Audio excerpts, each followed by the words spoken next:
नमस्कार, मैं मोहम्मद इब्न और आप देख रहे हैं नेशनल कवरेज। तो नेशनल कवरेज की राजनीतिक चर्चा में आपका स्वागत है। आज हम उत्तर प्रदेश के मऊ जनपद में हैं और घोसी लोकसभा पे बातचीत करेंगे। हमारी चर्चा होगी 22-24 और नेताओं के बिगड़ते हुए बोल को लेकर के। 22 का मतलब 22 जनवरी 2024 को अयोध्या में राम मंदिर बन करके तैयार हो गया है और उसका दिव्य उद्घाटन होगा, भव्य उद्घाटन होगा। 24 का मतलब कि 2024 में लोकसभा का चुनाव होगा, जो मेरा अंदाजा है कि अप्रैल के द्वितीय सप्ताह में प्रथम चरण का चुनाव शुरू हो जाएगा। और नेताओं के बिगड़े हुए बोल, जो राम जन्मभूमि बाबरी मस्जिद को लेकर के जहां मंदिर बन करके तैयार हो गया है और 22 जनवरी को प्राण प्रतिष्ठा होगा, उसको लेकर के तमाम नेताओं का जो बोल बिगड़ करके जनता के बीच में आ रहा है, उस पर चर्चा करने के लिए हमारे साथ जो है कांग्रेस के वरिष्ठ नेता और मधुबन से लगातार विधायक रहे, आपके पिताजी स्वतंत्रता संग्राम सेनानी थे और वो भी विधायक थे, अमरेश चंद्र पांडे जी जुड़ चुके हैं। आप मधुबन विधानसभा से, पहले कभी नथुपुर विधानसभा हुआ करता था, लेकिन अब मधुबन विधानसभा से आप विधायक रह चुके हैं। तो आइए हम बातचीत करते हैं। हमारी शुरुआत होगी सबसे पहले 22 जनवरी को लेकर के। विधायक जी, आपका नेशनल कवरेज में बहुत बहुत स्वागत है। 22 जनवरी को अयोध्या में भगवान के मंदिर का उद्घाटन हो जाएगा और रामलला अपने घर में विराजमान हो जाएंगे, लेकिन लगातार नेताओं का, जो राष्ट्रीय नेता हैं, उनके बोल बिगड़ते जा रहे हैं। हम अगर दिग्विजय सिंह की बात करें, दिग्विजय सिंह पुराने नेता हैं, कांग्रेस के 10 साल मुख्यमंत्री भी रहे हैं और पुराने चावल भी हैं राजनीति, उन्हें नया चावल नहीं कहा जा सकता। उनके भी जो है रामलला के मंदिर को लेकर के जो है बोल बिगड़ गया है। इधर जो है तेजस्वी यादव ने भी जो है उटपटांग बोला है और हद तो तब हो गया जब जितेंद्र आह्वान ने यह कह दिया कि भगवान जो है मांसाहारी है। तो 2024 के पहले जहां भारतीय जनता पार्टी राम के नाम पर अपना नैया पार करना चाहती है, आप लोग उससे कैसे उबर पाएंगे? भगवान राम सबके हैं, हम भी शरणार्थी हैं, हिंदू हैं, हम भी ब्राह्मण हैं, हम भी भगवान का रोज पूजा करते हैं, भगवान का रोज नाम लेते हैं। शास्त्र ये कहता है कि भगवान हर कण कण में विराजमान है जी। यह नहीं कि अयोध्या में है, हर जगह है, अयोध्या में भी है। अयोध्या में पैदा हुए भगवान राम, इसलिए अयोध्या का महत्व है।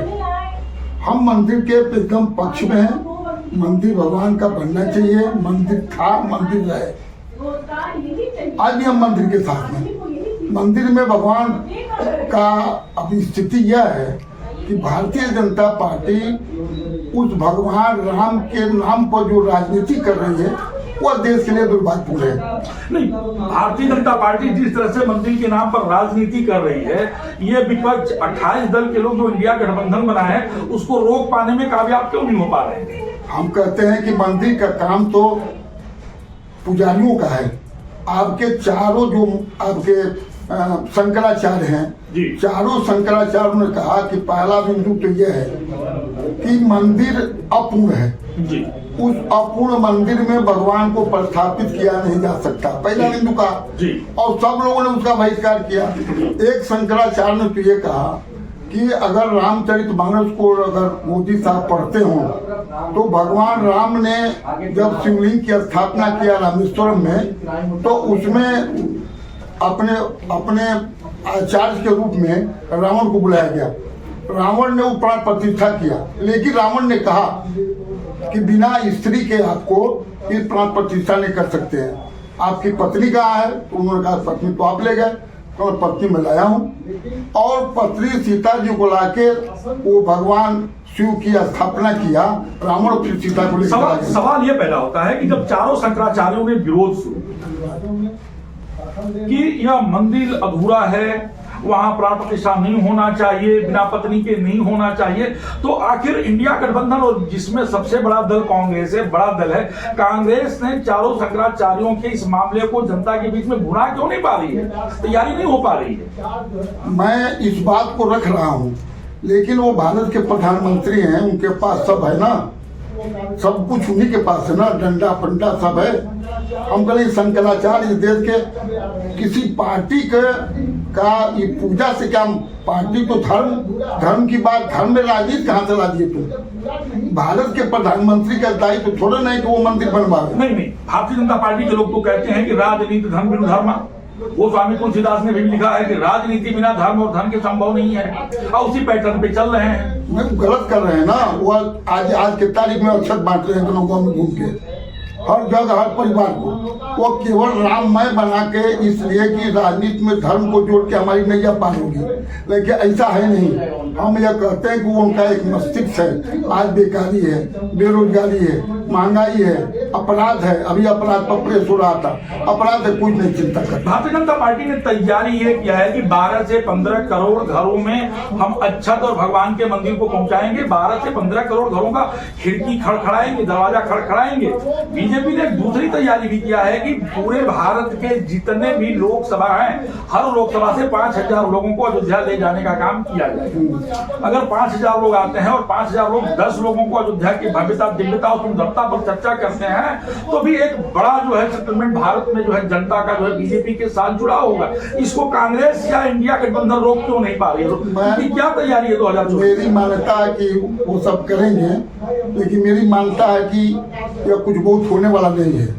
ये केवल उत्तर प्रदेश में ही यह एक ऐसा नाटक कर रहे हैं लोग, नाटक करके। लेकिन उत्तर प्रदेश से ही दिल्ली का रास्ता प्रशस्त होता है। 80 सीटें उत्तर प्रदेश में है। सपा और बसपा, थोड़ा सा हम आपको पीछे इतिहास के पन्नों में ले चलेंगे। जब सपा और बसपा मिलकर के 2019 का चुनाव लड़ा था, तो सपा को 5 और बसपा को 10 सीटें मिली थी। 60 सीटें उस समय भी बीजेपी जीत गई थी। कितना परसेंट वोट मिला था उनको? नहीं, हम परसेंटेज की बात तो बाद में कर लेंगे, कभी मौका। लेकिन 60 सीटें मिली थी और इसलिए बीजेपी ने दोबारा वहां रिपीट कर दिया। इस बार हम उनको उत्तर प्रदेश में 80 में से अगर इस बार भी अगर वो 60 सीटें जीतती है तो बीजेपी को 2024 में रोकना बहुत कठिन हो जाएगा। मुझे नहीं लगता कि रोका जा सकता है उत्तर प्रदेश। दूसरी बात कि अभी आप ही के पार्टी के अखिलेश यादव ने मंचों से कहा है, अखिलेश यादव ने कानफूसी भी किया है कि बसपा को इंडिया गठबंधन में न रखा जाए। तुरंत बाद अविनाश पांडे जो आपके राष्ट्रीय महासचिव हैं कांग्रेस के, उनका एक बयान आता है कि इंडिया गठबंधन के लोग बसपा के और बहन जी के भी संपर्क में हैं। और उत्तर प्रदेश में सपा बसपा में क्योंकि सपा बसपा का मामला है, मैं आपसे नहीं पूछता। पूछने का कारण यह है कि कहीं ना कहीं धधकती हुई आग में घी डालने का काम कांग्रेस के महासचिव अविनाश पांडे ने ही किया है।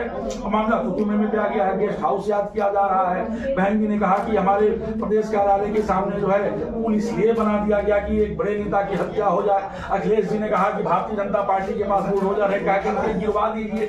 तो महज 2 महीना चुनाव का रह गया है और इंडिया गठबंधन के घटक दल लेने में लगे हुए हैं। कैसे बेड़ा पार होगा? हमें लगता ये है कि कांग्रेस पार्टी, समाजवादी पार्टी और जन का वो क्या नाम है, लोकदल है ना जी, या तीनों का गठबंधन पहले हो चुका है। ये राष्ट्रीय जो हम लोगों का महागठबंधन बना है, इंडिया गठबंधन, उसमें से पहले ये दल शामिल है।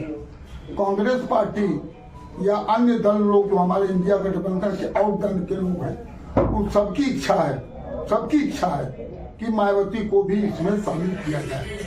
ठीक है ना? वह एक प्रसंग है, वही प्रसंग थोड़ा फंसा हुआ है। सपा तो नहीं चाहती ना, सपा नहीं चाहती है, सपा भी चाहेगी। आज नहीं चाहती है, कल चाहेगी। आखिर कब चाहेगी? जल्दी चाहेगी। यहाँ भारतीय जनता पार्टी 12 से 15 करोड़ घरों में जो है खटखटाने जा रही है। यहाँ चाहने नहीं चाहने का सवाल हमको लगता है अप्रैल तक चलेगा। हमको लगता है 14 तक ये सब तय हो जाएगा। 14 राहुल गांधी के पद यात्रा, भारत जोड़ो न्याय यात्रा के पहले ये सब कुछ तय हो जाएगा। हम 1 मिनट, समय बहुत कम है, आपके पास भी समय नहीं है और मेरे पास भी समय नहीं है। मैं 1 मिनट घोषी में लौट के आ रहा हूँ। घोषी में मजबूत दावेदारी आपकी होगी या घटक दल की? अभी कुछ नहीं कहेंगे। तो कोई जो है जिला समन्वय समिति नहीं बनी है। राष्ट्रीय कमेटी तो बन गई है, प्रदेश तो बन गई है, लेकिन जिला की समन्वय समिति नहीं बनी है।